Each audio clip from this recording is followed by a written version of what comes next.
really wish I could be like that guy, just hanging out on the ceiling and stuff like that.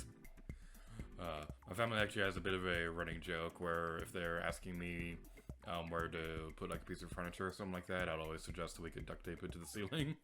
And this guy literally can't be duct taped to the ceiling. That's very random. Hey everybody, what's here to you? Welcome back to Let's Play Splatoon 2 Octo Expansion. In the previous episode, we played some of my favorite levels in Octo Expansion. More so this one. But in today's episode, we're moving on towards a Don't Stop Till You Pop Enough Pop Star Station.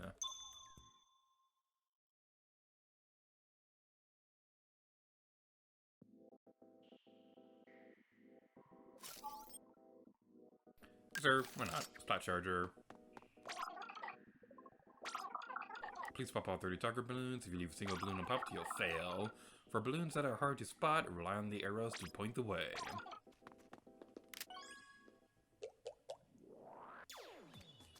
I know I mentioned this before, but I really love these metal puzzle things. The ones that you kind of have to loop around to separate them. They're just always really fun.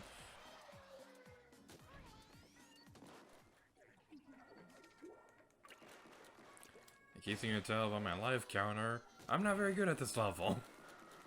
So this one's going to be a bit of a fun experience. This is not one of my favorite balloon levels, but it's not one that I dislike either. It's kind of weird. I have replayed this one on my personal playthroughs. It's just that I haven't... This isn't one of my personal favorites, is what I'm trying to say. It's not like the amazing one that we saw in the previous episode or anything like that. But now, let's hear that, and that one, and that one. So yeah, that's basically the primary gimmick of this level. You're going to need to pop all the balloons before you get to the next gate so that it will open up for you, because it will stay closed if you didn't pop all the balloons, and use the arrows to help you figure out where the next one's going to be located at. And this one right here could be a little bit tricky to go through because you have so many areas to keep track of. We have that one coming up next, and now we have that one. There's one trying to hide behind the girder right there, but luckily we were able to spot it.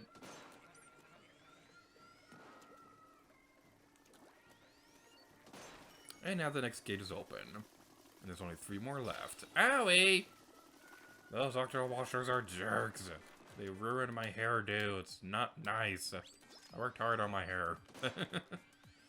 But now we have 1 more left, and now it's destroyed.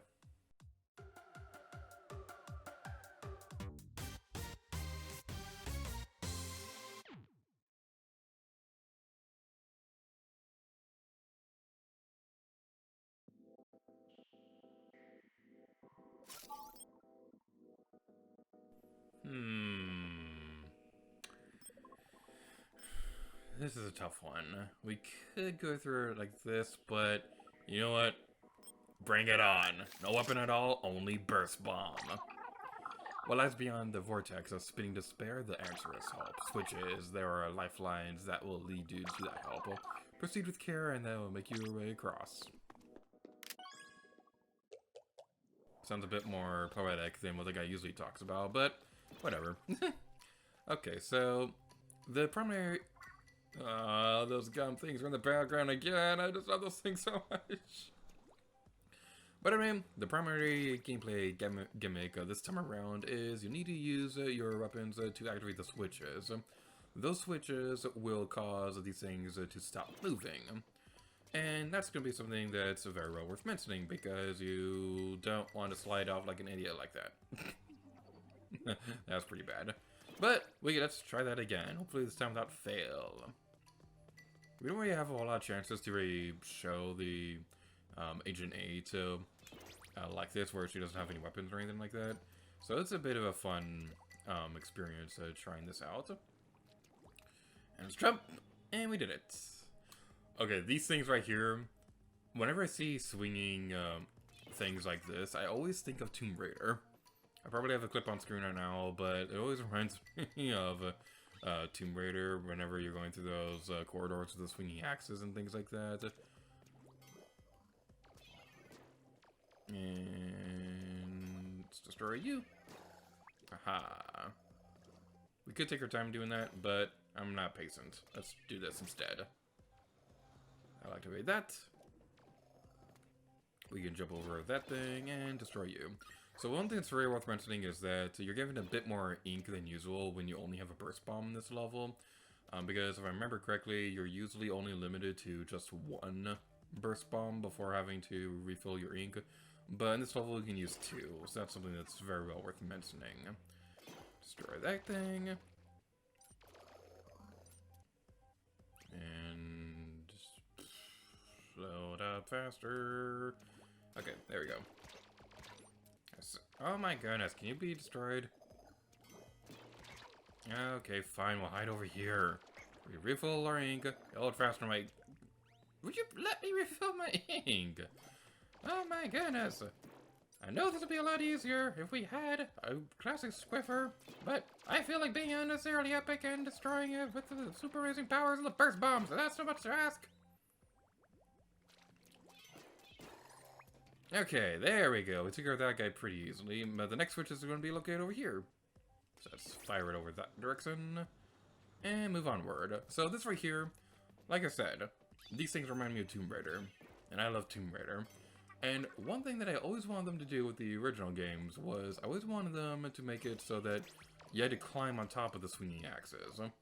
Now, that may sound like a really stupid idea, considering the fact that they're axes, and you're not really supposed to stand on those things, but I just always wanted to have some kind of level where you could try doing that, and this level fulfills that desire that I've had all those years. It's a beautiful sight, and I really love this level. So, next up we want to do is... Wow! That has got to be the most pathetic jump I've ever had in this entire game.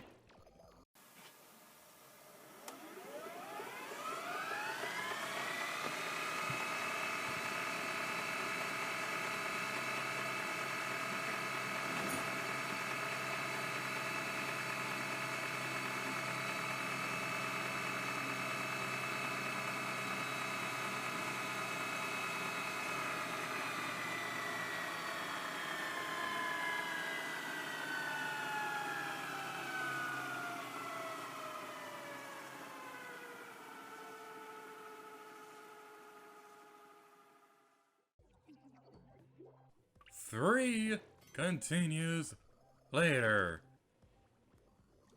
3 continues later. Let's try this again. What we want to do is, a good strategy for this is to stop the platform switch with the switch and use the 1 cycle to take out the bad guy. Hopefully this will work. I've learned my lesson, game. I'm gonna be a good little Agent 8 and take my time through this area. I hope you're happy. I have given in to being patient. That should be enough for you. Okay, we made it across. Now you want to be careful with this area because this part can be pretty tricky if you don't know what you're doing. Even if you do know what you're doing, it can be a little tricky because this area just likes being a jerk. So, what I like to do is use 1 cycle of the switch being activated to cover the area in ink so that you'll be able to go through the area without having to worry too much about actually attacking anything. And again, this will probably be a lot easier if we actually took the classic Swiffer, but again, unnecessarily epicness, it's my calling in life, I have to be unnecessarily epic. That's why we're only using burst bombs, and there's nothing you can do to stop me. Even if there was something you could do to stop me, it's probably too late already because we're almost at the end of the level. Okay? Let's do it! Let's do it! We're almost there! Yes! We did it! I usually really like that level, but it's the Let's Play curse. We had amazing luck earlier on this line, but the Let's Play curse just has to make sure everything is all balanced and stuff, so we have bad luck now. Bleh. Words are difficult to speak. But that's going to be it for this episode's portion of Octo Expansion. So thank you all so much for watching this episode. And now it's time to move on to the imaginary land of alternate save file.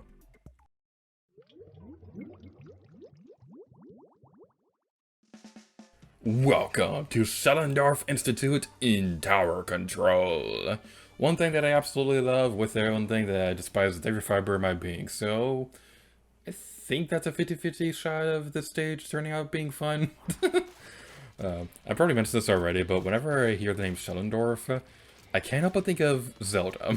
Like, Schellendorf sounds like a Splatoon parody of Ganondorf. But anyway, we are now playing Tower Control, and this stage is... Well, the stage itself is awesome, but Tower Control is... okay. Like, the actual route for the tower itself is a little bit obnoxious, and it's honestly one of the more stressful ones to handle. Not only just because of the fact that it's Tower Control in the first place, but also because of the fact that there are people above you who are also trying to splat you. It's very much like how with... what's that stage name? Kelp Dome. How whenever you get to that one area, you get to the center of the map, you have those railings on the top that people can also get you from. It's very mean.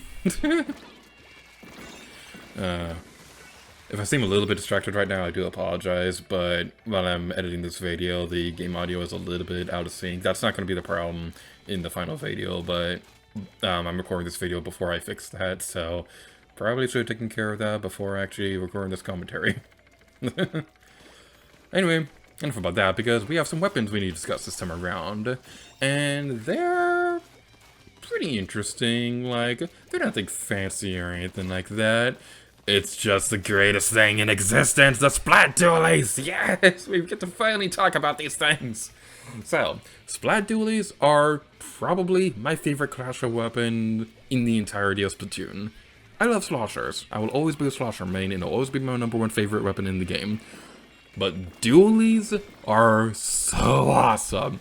As I mentioned earlier in the Let's Play when I was fanboying about this the last time, Splat dualies make me feel like a Lara Croft in a Splatoon game. It automatically makes it the best thing ever.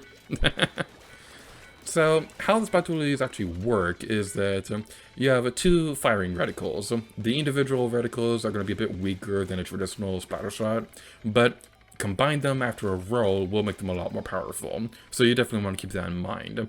The Splat dualies is perfect for beginners. It's pretty well balanced. There's no really big significant strength or weakness with this one. It's just an all-around really great weapon.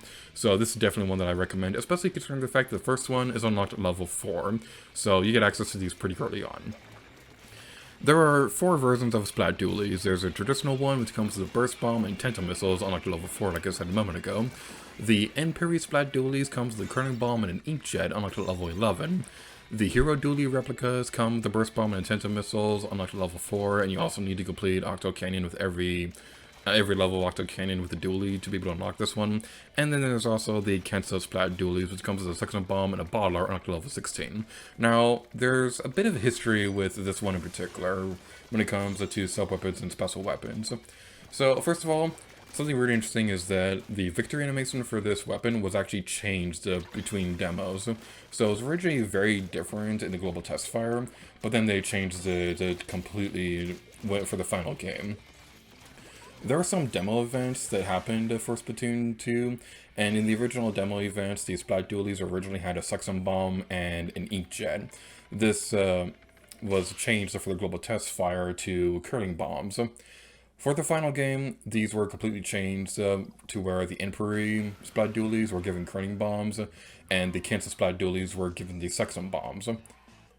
Actually, now that I think about it, the N-Parry Splat Dualies basically are the demo Splat Dualies because they also have the Inkjet as well. So that's pretty fun.